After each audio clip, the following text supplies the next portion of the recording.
Yes, hello and welcome to another vlog from Ben R Rider.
Today we're testing out the Honda NT1100, brand new for 2022. It is a brand new model from Honda. It's a tourer and I really do like it. Believe it or not, I tried out the Honda Africa Twin before. I was really eager to test out the DCT on the Africa Twin. I did not really like the DCT on the Africa Twin, but I do like it. They changed it a little bit, and I do like the how it handles and the drive, the gearbox, the DCT. You can switch it to your liking. You have several different options to adapt it to your riding style, and I think it's really nice. And yeah, it has the Honda NT1100 has 102 horsepower. It has 104 Newton meters already at 6,250 RPM. And yeah, that's basically all I will tell you, because you can read up on the technical specs. I will put that on the display here for you now. The price I have for you is around 15,000 euro. Plus minus 1,200 something for the DCT. Also you get three colors are available. This is a white. When the sun is actually shining, it is a nice pearly white. I really do like it. We also have a gray, which is apparently very nice, which I saw in the videos. And we have a black. I'm not a fan of black, but maybe it's also a pearly black, I don't know. Anyways, these are the colors, the price, and we will get to the controls and the display now. So these are the controls on the left hand side. We have no clutch lever here, which is kind of unusual. And we also do not have anything to shift down or up with your foot. You can shift up or down with the shift buttons here. Up and down, up is here and down is there. You also on top, you have the lighting controls, you know, high beam, low beam, passing light. You have a multifunction button here for telephone, for Bluetooth and so on. You can also switch around the display. We have a function button here. We have a favorite button here from the factory. The traction control is set to the function button, so you can select, you know, high traction control, low traction control. We have three different settings of traction control. We have an enter button. We have two rewind and forward button, which are for your music, which you can listen to on Bluetooth. We have the up and down, left and right cursor button here. We have the horn. We have the left and right turn signal switch, which is kind of unusual and you have to get used to it. It's kind of a clicking action. We have a hazard light switch here. By the way, the turn signals can be set to turn off automatically. And down there you have the button for the shifting down the DCT. This is the DCT version. On the right hand side we have the we have a parking brake actually, because this does not have you cannot set it into first gear when you park it, so you need a parking brake. On the right hand side we have the gas throttle, we have the brake lever for the front disc brakes, we have the on-off kill switch here. The starter button is pretty nice because you can only push it once quickly and it turns on automatically. You don't need to hold it. You have the controls for the DCT here: automatic, manual, neutral, drive mode and the sport mode. We have the control here for the cruise control, resume, set button, and we have a function button up here. We have the throttle here and we have the brake lever here. I already told you that. So let's quickly check the display before the cleaning truck comes back. On the left hand side we have a 12-watt socket.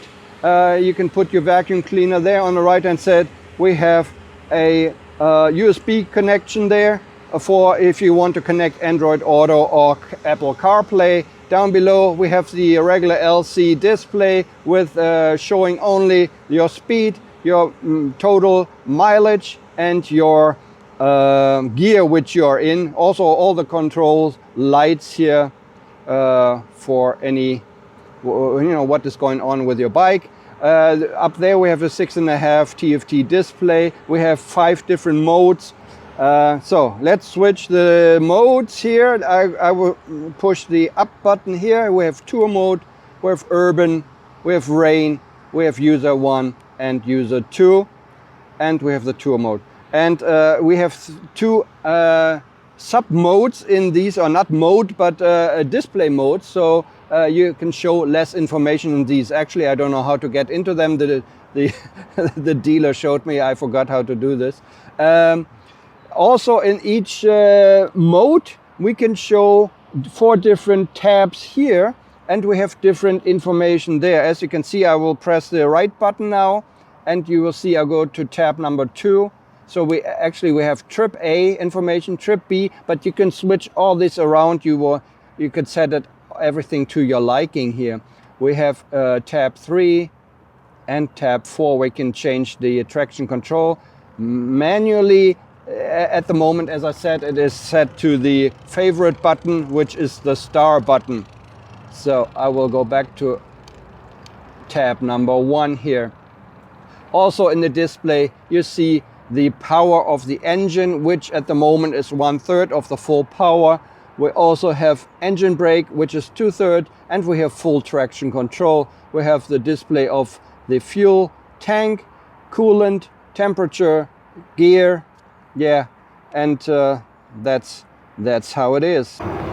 So now I will also show you quickly how to open the rear, the side cases, which is not very difficult of course, but I want to show you how big it is. On this side here, this is the exhaust side. It's a little bit smaller than the other side. This is 32 liters. The other side is 33 liters. As you can see, we have a bag in there which is already included in the price here. The side bags, unfortunately, they are not as big as other side bags, meaning you cannot usually fit a helmet in there.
Welcome back to the riding video impressions here on the Honda NT1100. It has 102 horsepower, 104 Newton meters, already at 6,250 RPM.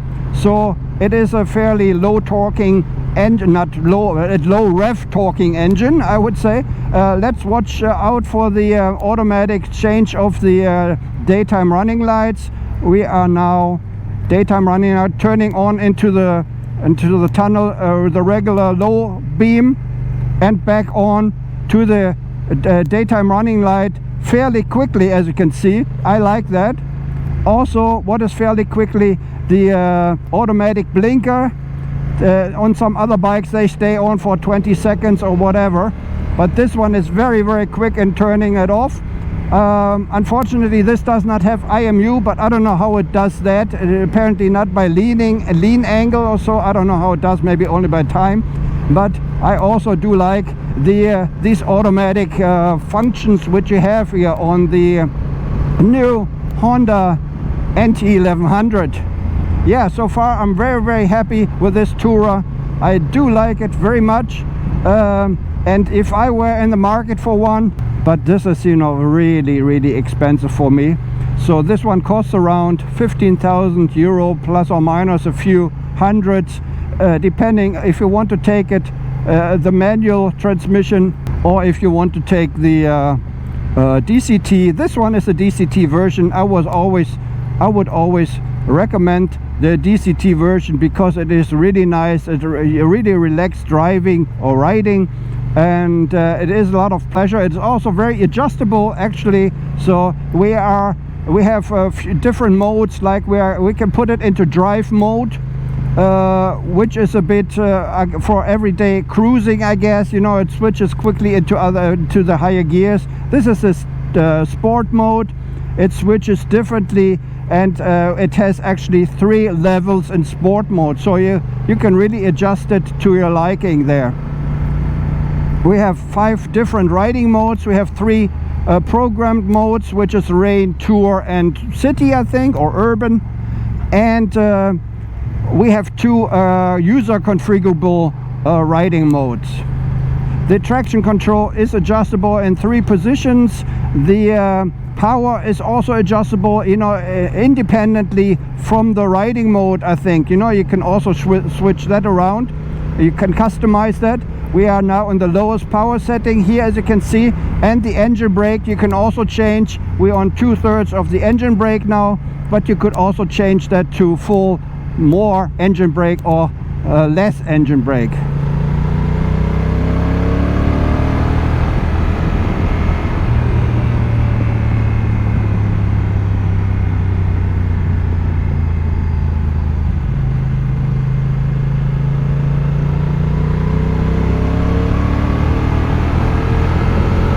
Yeah, this is a joy to ride. Also, the wind protection on this bike is fabulous. You know, I listened already on the YouTube test reviews and stuff like that, and they said it is very good, but it is actually very good. You have a lot of wind protection. Usually I say, okay, it goes on over my helmet, you know, that's good, but the sides are not protected because of the turbulences, you know.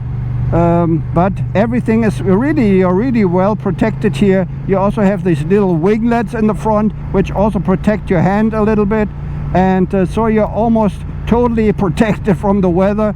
You know, if you get into rain, I'm sure that will be a very, very nice weather protection. The suspension is adjustable in the front, preload, rear, preload. Also, there's an easy to operate knob or wheel, or whatever you want to call it, so you can adjust the rear suspension pressure by just turning a knob. That is pretty cool. You don't have to use any tools for that whatsoever. You can also adjust the windscreen, I think like in 4 or 5 positions, but unfortunately only manually. It would be cool if you can do that electrically.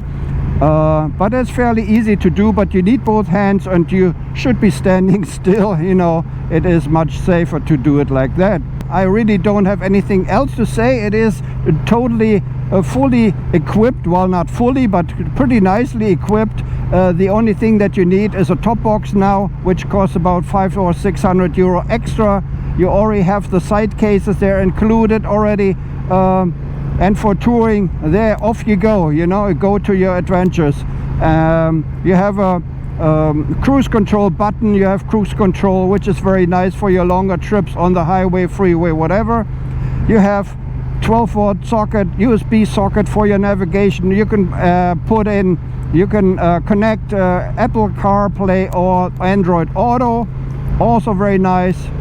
So there's a lot of functionality on this bike. The only thing which is missing basically is the smart key system, which they should have put actually in there because it's a fairly new bike. I like the design, I like the front. It looks a bit like the X80V, this daytime running light thing in the front. I do like it, but yeah, from the front it looks pretty cool, I think. So in this mode it is not too bad, especially here for the country roads, the S3 mode. I think it's not switching very quickly into the higher gears. It stays in 4th gear quite long. I do like that. I hope my battery will last so we can also go onto the freeway, and I will show you the wind protection a little bit. Let's see, and let's hope for the best. I never know with the GoPro nowadays. I always have problems with the GoPro. If I were in the market for one, I would go to the dealer now, order one in white probably, because it's so nice and shiny and pearly. It is really nice, yeah. Somebody please transfer me 15,000 euro to my to my PayPal account, and I will get it, seriously. So if you want to support me as a YouTuber, I know that's a very outrageous claim, isn't it?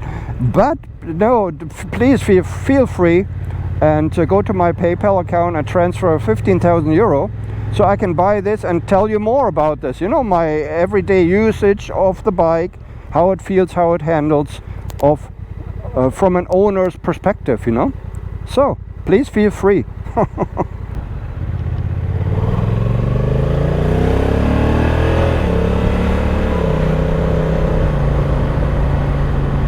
So yeah, that's why we have 102 horses. Yeah, baby, yeah. They're still behind the bicyclist.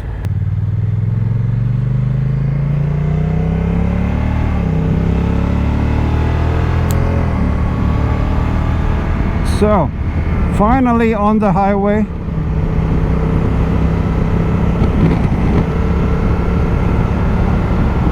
So, wind protection at 120, 130.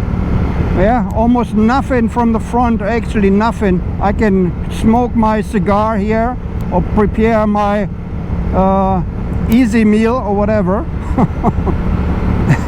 And I feel some wind on my lower thighs actually. Usually I don't feel that. They say also they have a very nice fairing down there, but I don't feel that. They have some wind down there, but I mean, it's a motorcycle, so come on. Also here, wind, no wind on my hands because of the little winglets there. Pretty nice, pretty nice.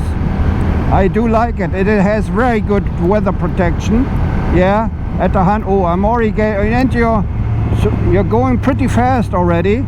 You know, you don't notice that because you're so well protected. You're going pretty fast and you don't notice that. But I have some wind on my legs, yeah.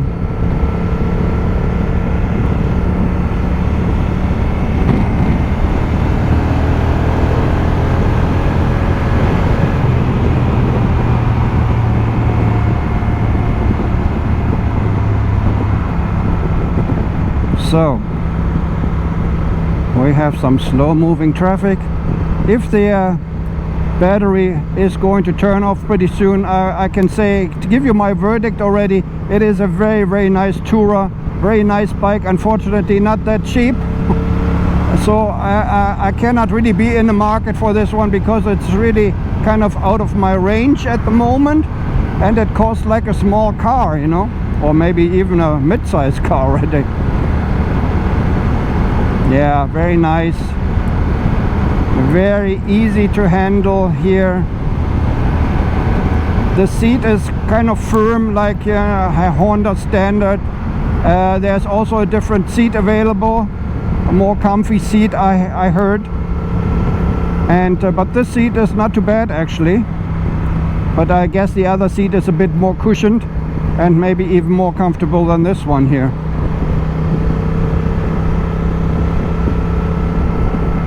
Yeah, I'm very happy with it. Once again, this is my verdict of the Honda NT1100. If I were in the market for a tourer, for this big fat tourer, and I don't want like a BMW, I mean they're even more expensive, I would definitely consider getting this one here. It is nice, it is really nice. Anyways, thanks very much for watching. This has been a ride out. Take care, bye bye.